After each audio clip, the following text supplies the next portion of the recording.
Reflecting its vision and strategy, Kuwait National Petroleum Company promotes and heavily invests in the globally trending liquefied natural gas industrial sector for environmental, economic, and consumer benefits. Natural gas is extracted either from the fields as associated with oil or non-associated free gas, whereas the petroleum gas is produced through the crude oil refining process. Liquefied gas is the one treated and liquefied by cooling and applying high pressure to reduce its volume and facilitate its transportation.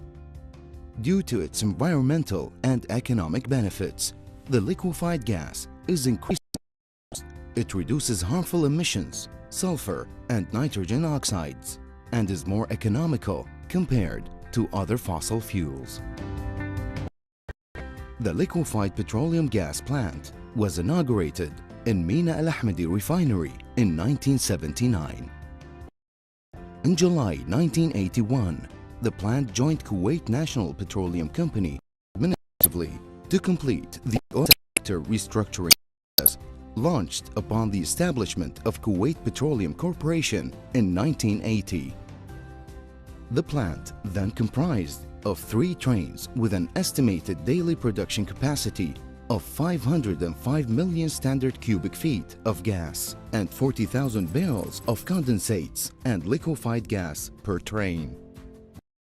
National Petroleum Company assumed the management and operation of the plant in October 1993 and started developing it according to prudent economic and environment solutions that made gas liquefaction operations today an essential part of the company's business. In 2015, the 4th liquefied gas train started operations with a daily production capacity of 805 million standard cubic feet.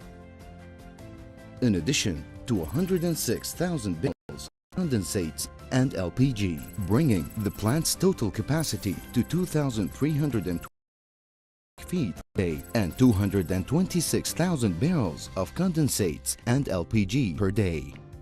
To accommodate LPG, Ahmadi refinery was established and operated in 2017.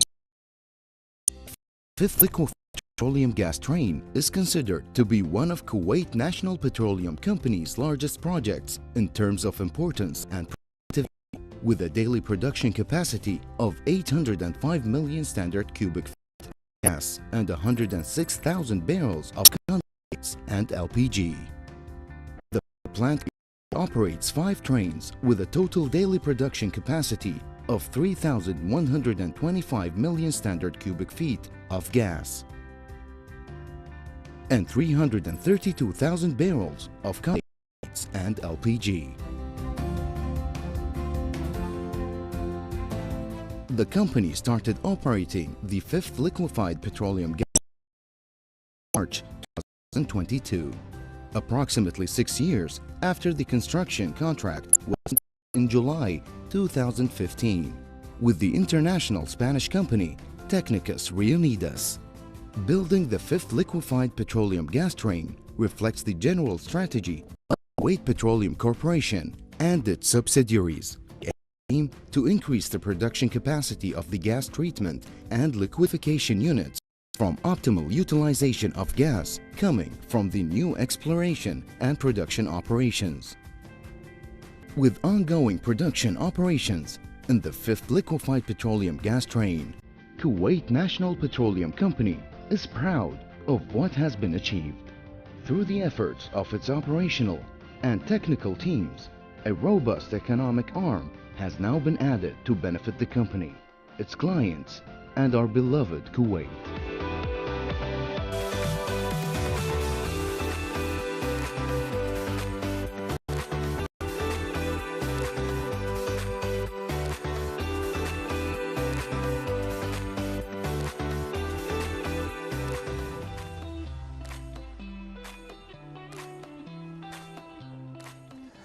We are back, dear viewers, and Kuwait National Petroleum Company, KNPC, recently inaugurated its 5th gas train which is an addition to Kuwait's refining and petrochemical industry. The expansion of gas exploration and processing is an essential part of KPC's 2040 strategy. Gas is increasingly important as an energy source and has become a preferred global option from an environmental and economic point of view, compared to the other fossil fuels such as coal and other oil derivatives, as it contributes to preserve the environment by reducing harmful emissions, making it one of the cleanest sources of energy. To know more, let's all welcome your guest and ours in the studio, the Mr. Hassan Mustapha Al-Moussawi, the Senior Engineer, Project Coordination.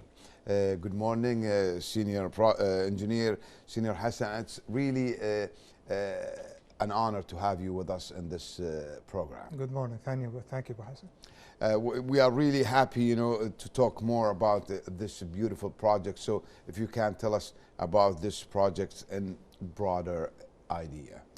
Well, the project was is to expand the gas production capacity for KNPC. The idea was developed many years ago when forecasting how much gas will be produced in the future, which is now, from the KOC fields. So then it went to a feasibility study when it was estimated that we're going to have more gas production from KOC fields. So that's when the fourth gas train project was processed, and it was constructed and commissioned several years ago.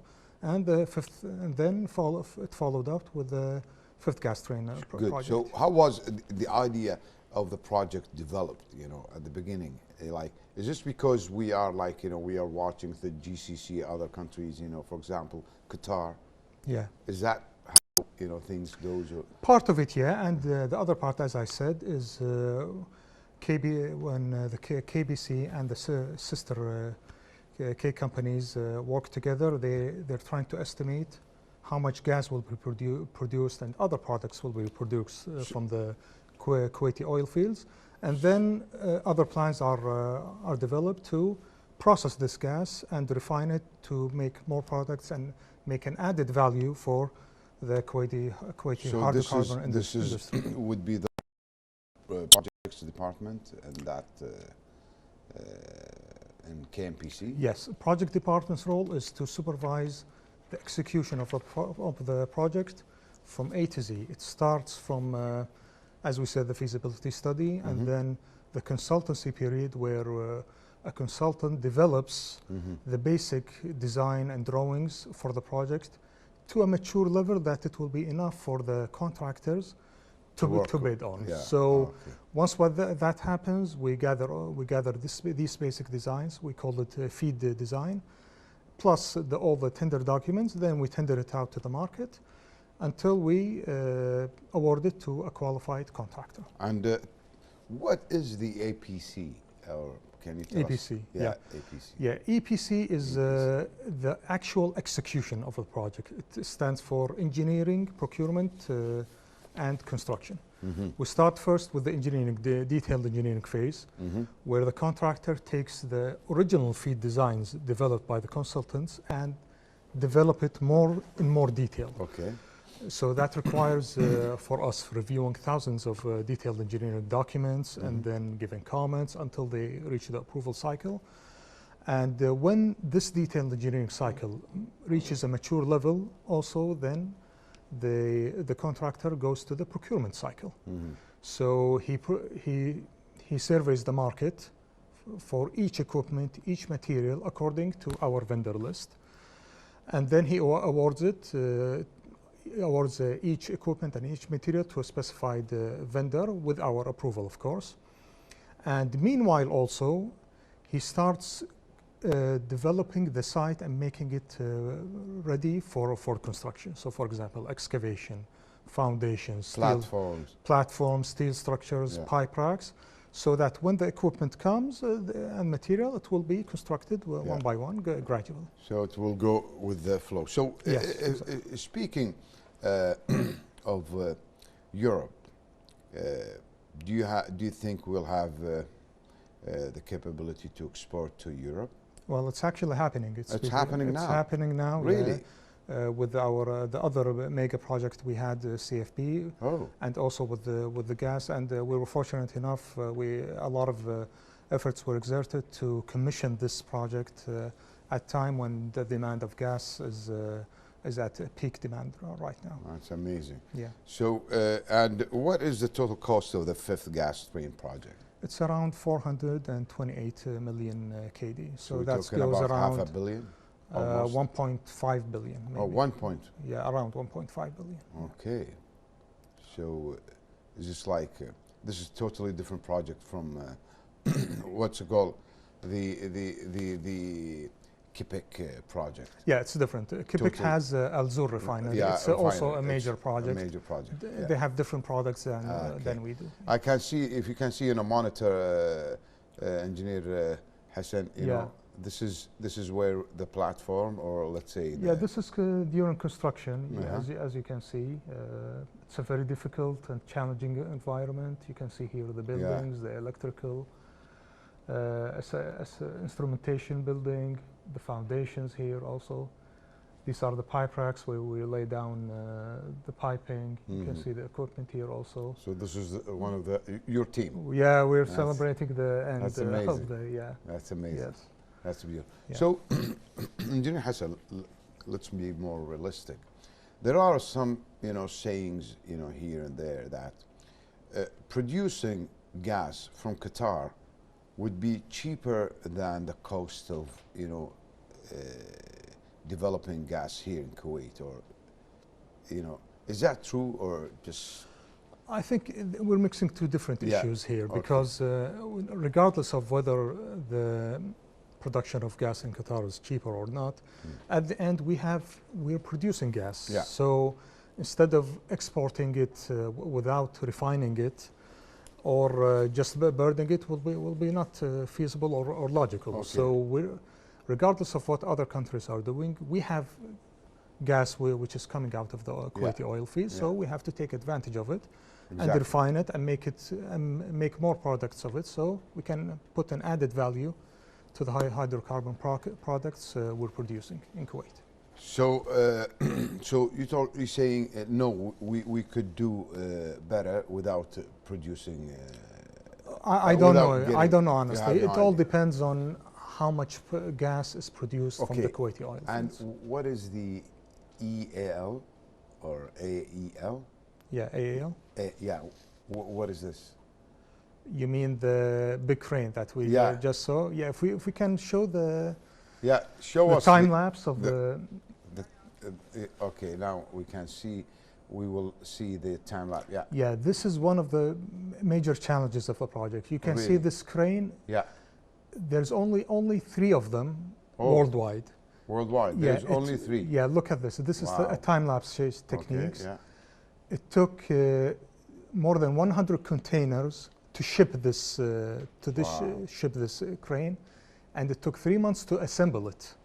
3 months to assemble. Yes, because you can see now the columns that we're lifting are more than 100 meters long. Wow! And also each one of them weighs more than 1,000 tons. That's mega project. Yeah, so that was a very challenging task to do, actually. And how many workers were involved in the project? It peaked gradually, but the peak was around 7,000 workers. 7,000? Yes. Wow.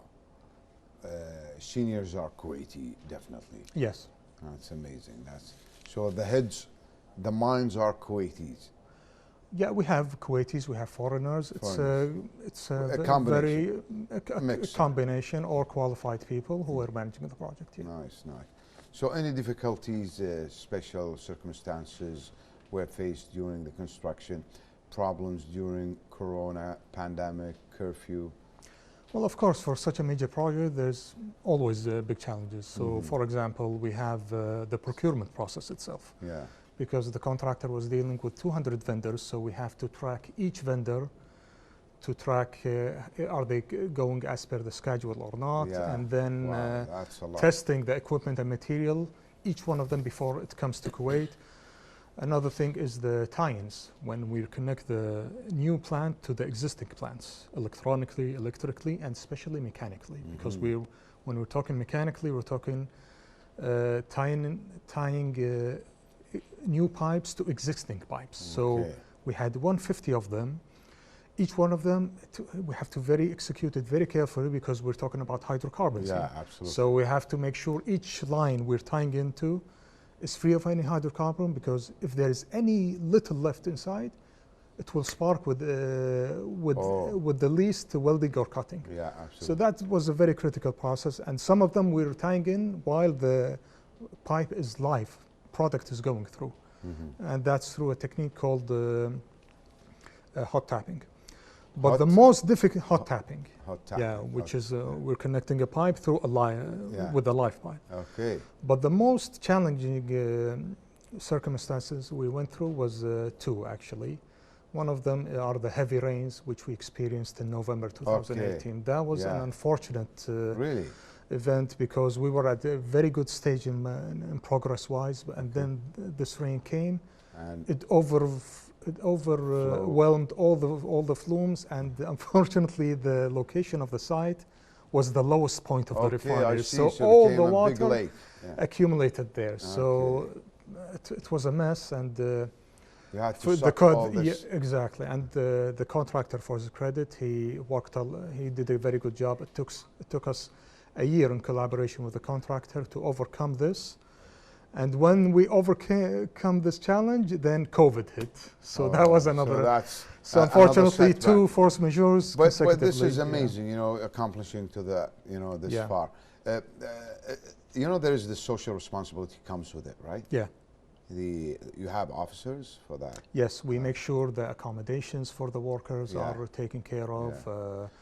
Working conditions, which is nobody. I mean, little they know. The fund comes from the National Bank for these projects, and then Kuwait will return back these loans, right?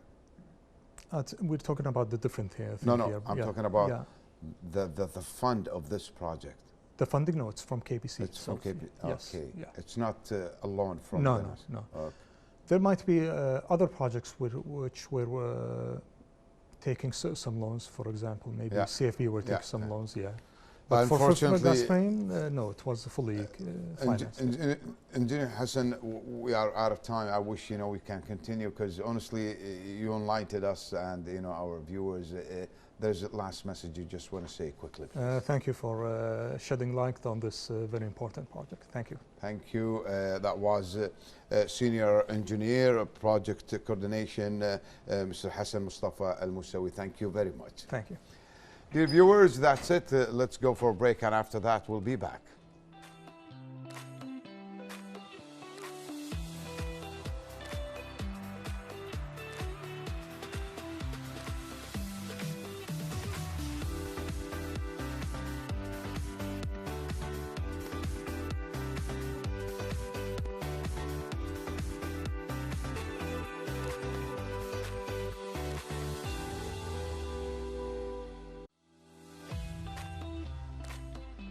Well, that was really interesting interviews with a lot of guests today in Good Morning Kuwait. And unfortunately, the time is not on our side always. So it's a salute from all of us here in Good Morning Kuwait, me and the crew, and Farid. Thank you very much. Please stay safe and goodbye.